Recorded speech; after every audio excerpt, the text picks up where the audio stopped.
So wedding rings, they're symbols, right? The culture that we live in doesn't have a tendency to view marriage sometimes the same way. Sometimes people view the wedding ring as like the world's smallest handcuff. You know, like, I can't believe that I'm chained to this person for the rest of my life.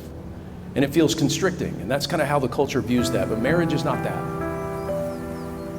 Marriage is about freedom.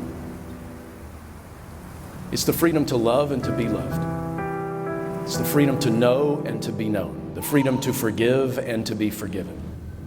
In the context of this covenant of marriage, don't ever look at it as being constricted. Look at it as having an opportunity to experience the freedom that God has given you in the context of relationship.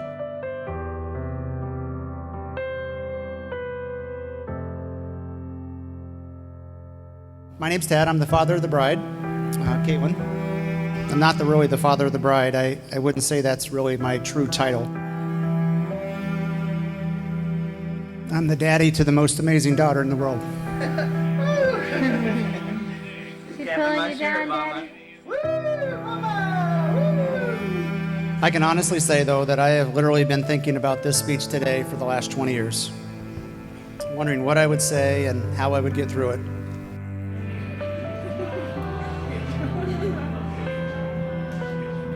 The more I thought about it, the more I realized in order to talk about this couple, I simply needed to tell you a story.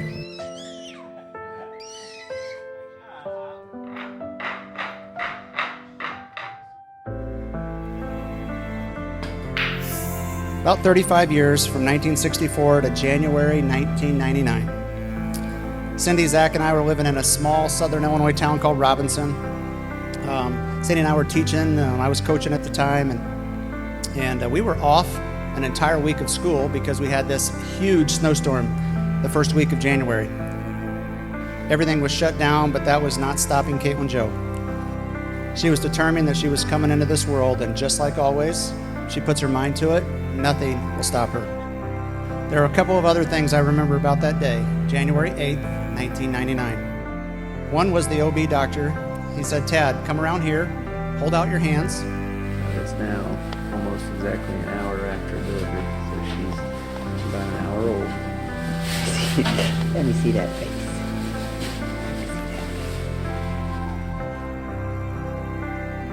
And a few moments later,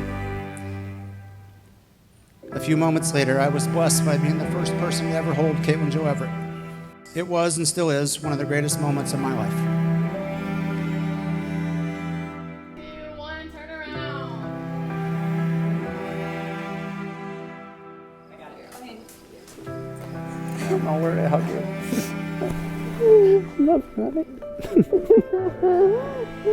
I'm crying. I'm sorry.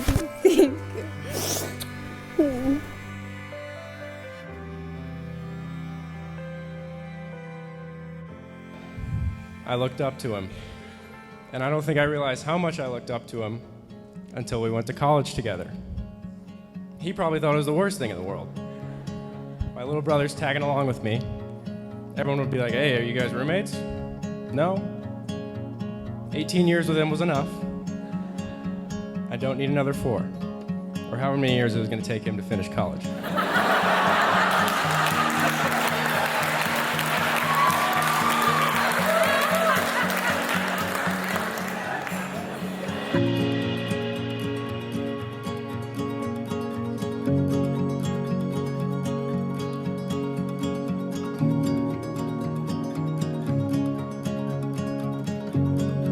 Growing up, Katelyn, and still to this day, as you know, she loves to write letters, so like, dear future husband, and then anybody that's been blessed to be close to her growing up, she wrote them letters.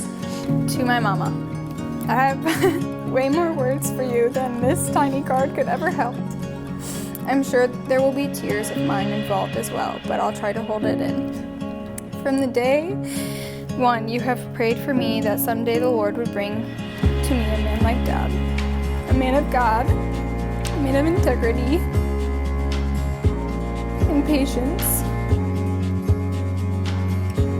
A man who holds me, who loves me for my heart and for my worth. You have been my rock, my guidance, my silent and outspoken encourager, my go-to for advice, my best friend. You, Mom, are the reason for the woman I am today. I love you, Mom, forever. No distance or person will ever change that. With all my love, I love you to the moon and back. Katelyn.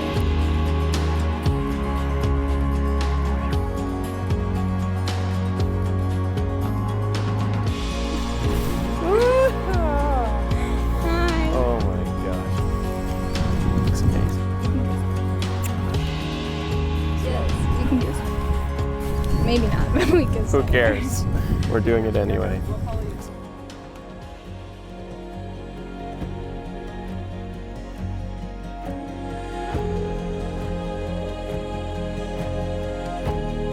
Friends and family, we are assembled in the presence of God to unite Katelyn Everett and Trace Gillis in marriage. I want to remind you that you standing up here is a testimony of God's grace, that God brought you together quite clearly, and that here you are standing here on this day that maybe both of you have thought about, prayed about, dreamed about for a long time, even before knowing one another, and that your families thought about, prayed about, dreamed about, long before knowing you guys would ever be brought together.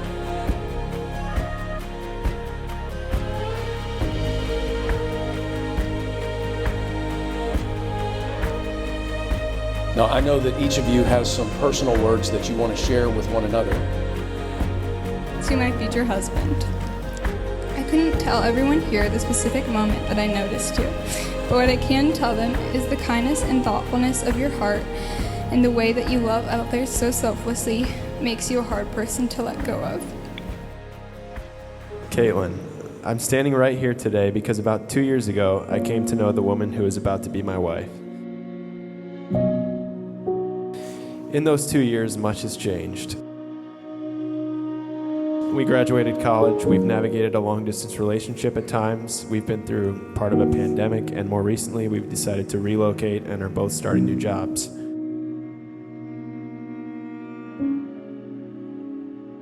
The moments that led me to fall in love were mostly due to your caring nature and thoughtfulness. Everything you do is done with others considered before yourself.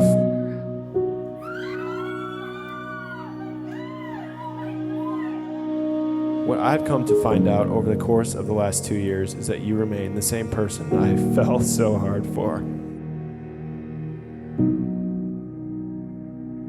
I remember on nights I was struggling, you left notes on my pillow or in my car. I remember the mornings after a bad day of work. You'd call me just to listen. All the little things you do to show you care, I remember them all. But mostly I remember the nights that I prayed for a man like you. And somehow the Lord graciously answered.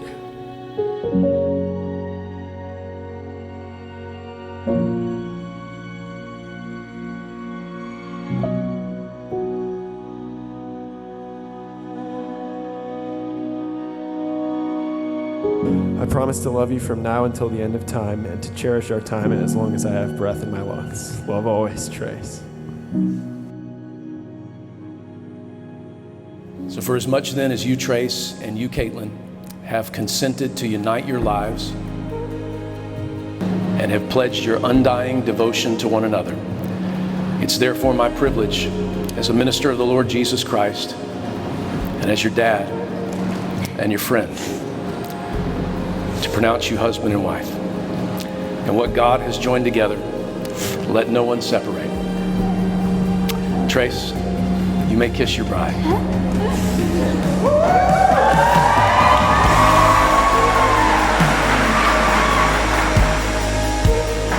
Ladies and gentlemen, I present to you for the very first time, Mr. and Mrs. Trace and Katelyn Gillis.